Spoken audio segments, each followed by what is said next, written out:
Está no ar o Daily Fin, seu resumo diário de notícias e negócios de uma forma simples e descomplicada. Meu nome é Gabriel Branco. E eu sou André Hermeto. Nossa missão aqui é trazer 3 assuntos essenciais para o seu dia, com contexto e um olhar crítico. Lembrando que no fim tem nosso giro completo dos mercados, para você conferir o que mais mexeu com o humor dos investidores. Hoje é quinta, 18 de dezembro, então já pegue seu café, procure um lugar confortável e fique aqui com a gente.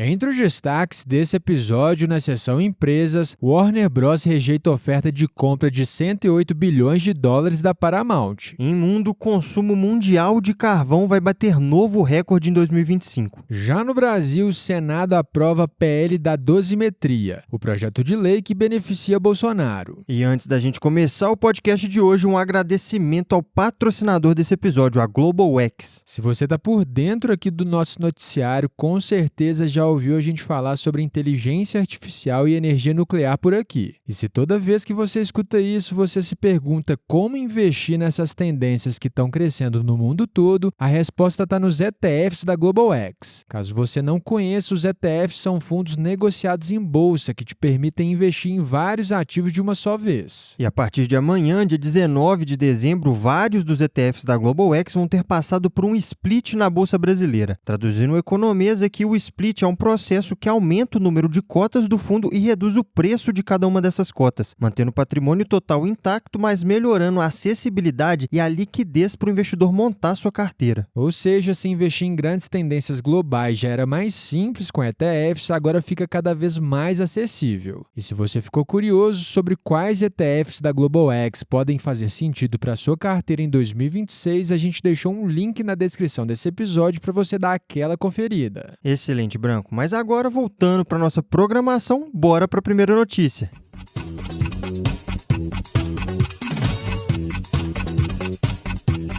No mundo dos negócios, tivemos uma guerra dos streamings. A Warner Bros. Rejeitou uma oferta hostil de compra de 108 bilhões de dólares feita pela Paramount Skydance. Isso poucos dias depois da Netflix já ter anunciado um acordo bilionário pelo estúdio. Em carta enviada aos investidores, o conselho da Warner foi direto. A proposta da Paramount não oferece garantias financeiras suficientes. Segundo o texto, a empresa teria enganado consistentemente os acionistas ao afirmar que a oferta de $30 por ação estaria totalmente garantida pela família Ellison, que é liderada pelo bilionário CEO da Oracle, Larry Ellison. Já a fusão com a Netflix foi considerada mais vantajosa por 2 motivos principais. Primeiro, porque não exige financiamento de capital próprio, e segundo, porque conta com sólidos compromissos de dívida, além de prever o pagamento de $27,75 por ação. Mas vale lembrar que o acordo, no entanto, é mais enxuto. Ele envolve apenas os estúdios de cinema e TV da Warner e o HBO Max, deixando de fora a parte de TV a cabo, como CNN e TNT. E no fim ainda tem um obstáculo no caminho. A operação precisa do aval dos reguladores, já que Netflix e Warner juntas teriam 43% do mercado global de streaming. E a discussão chegou até na política e Donald Trump afirmou que a compra poderia ser um problema. Enquanto isso, a Paramount sinalizou que sua proposta não é final, então parece mesmo que esse capítulo está longe do fim, viu, Branco? Mas com esse embate bilionário das gigantes da mídia, a gente fecha o bloco de empresas e seguimos agora para o noticiário internacional.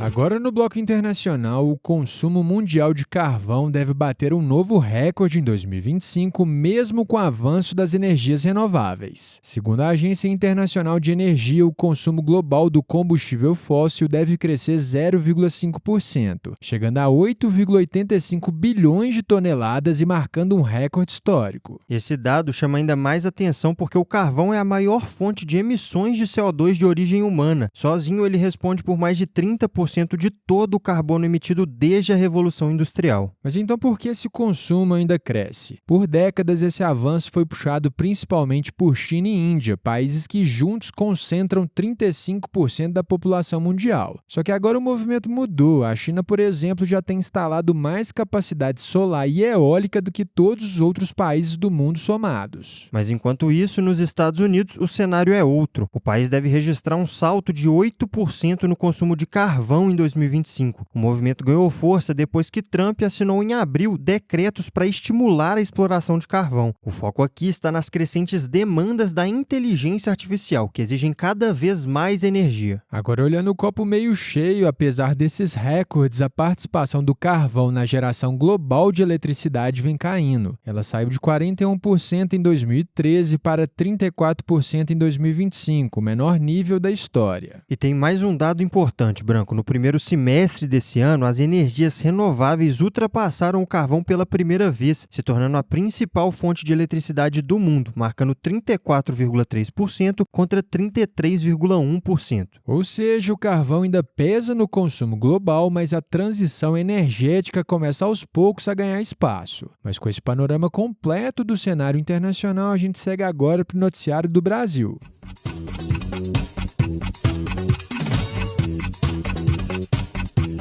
Agora no noticiário do Brasil, o Senado aprovou ontem o chamado PL da dosimetria, que reduz as penas dos condenados pelos ataques de 8 de janeiro de 2023. Vale lembrar que o texto já tinha passado pela Câmara no último dia 10. E na prática, Branco, essa mudança beneficia diretamente Jair Bolsonaro, o deputado Alexandre Ramagem, que está foragido nos Estados Unidos, e até a cabeleireira que ficou conhecida como Débora do Batom. Ou seja, o alcance dessa nova regra é amplo entre os condenados pelos atos. E entendendo melhor os principais pontos do projeto, primeiramente as penas podem ser reduzidas em até 2/3 para os chamados vândalos comuns envolvidos nos atos de 8 de janeiro. Outro ponto importante é que quando houver condenação simultânea, o crime de tentativa de golpe de Estado passa a ser absorvido pelo de tentativa de abolição do Estado Democrático de Direito. Dessa forma, na prática, as penas deixam de ser somadas, o que reduz o tempo total da condenação. E tem mais, os condenados pelo 8 de janeiro poderão progredir para o regime semiaberto após cumprir 16% da pena em regime fechado. Hoje essa exigência é de pelo menos 25%. Agora, olhando especificamente para o caso do Bolsonaro, condenado a 27 anos e 3 meses, o ex-presidente teria uma redução de 6 anos e 6 meses na pena. Com isso, ele poderia deixar o regime fechado em 2 anos e 4 meses, bem antes dos 7 anos estimados pelas regras atuais. Uma mudança significativa no cenário jurídico dele, viu, Branco? E antes da votação, vale destacar que o relator incluiu uma emenda importante. Ela restringe a aplicação da nova regra apenas aos fatos de 8 de janeiro de 2023. Isso depois de críticas de que o projeto poderia beneficiar também condenados por crimes comuns. Agora, com a aprovação do Senado, o texto segue para a sanção do presidente Lula. Pois é, um projeto que pode ter impactos políticos e jurídicos relevantes daqui para frente. Mas com isso, a gente fecha o nosso giro pelo Brasil e já segue para o fechamento dos mercados.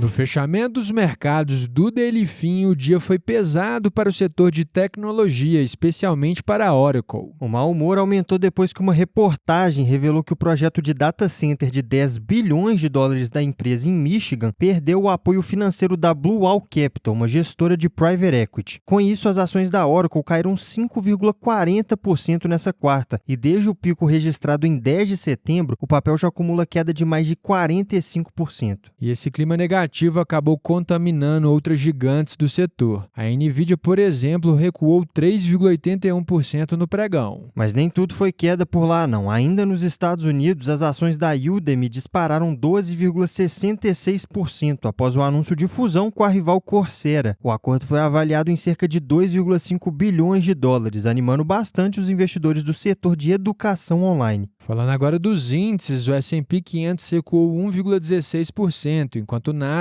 caiu 1,81%. Já aqui no Brasil, o Ibovespa recuou 0,79%, fechando aos 157.327 pontos e ampliando as perdas recentes. Os investidores seguem cautelosos principalmente por conta do ruído eleitoral e do cenário externo, que continuam pressionando o mercado. Mas entre os destaques positivos do dia, as ações da rede de hospitais Mater Dei subiram 4,95%. O movimento veio depois que o BTG Pactual elevou a recomendação do papel para compra e revisou o preço-alvo de R$ 6 para R$ 7. No câmbio, o dólar avançou 1,09% e fechou a R$ 5,52. No acumulado do mês, a moeda americana já sobe 3,51%. E para fechar aqui, uma curiosidade que chamou nossa atenção. A Academia de Artes e Ciências Cinematográficas anunciou que a partir de 2029 o Oscar será transmitido exclusivamente pelo YouTube. Isso encerra uma parceria de 6 décadas com a ABC, que segue exibindo a cerimônia até a edição de número 100 em 2028. O acordo com o YouTube vai até 2033 e inclui também o tapete vermelho, o anúncio dos indicados e outros eventos da academia. Mas com essa curiosidade, a gente encerra essa sessão e terminamos mais um episódio. Se você curtiu o nosso conteúdo de hoje, já segue a gente aí e ativa o sininho para não perder os próximos. E lembrando aqui que essa versão em áudio da nossa newsletter, ela chega todo dia às 6h30 da manhã no seu e-mail. Por lá você encontra mais detalhes e outras sessões que não cabem por aqui. O link de descrição está na descrição desse episódio. E se esse episódio te ajudou, não guarda só pra você não. Já compartilha com os amigos e com a galera do trabalho. Até porque todo mundo merece ficar bem informado. Boa quinta, pessoal. A gente se vê amanhã no próximo episódio. Valeu, pessoal!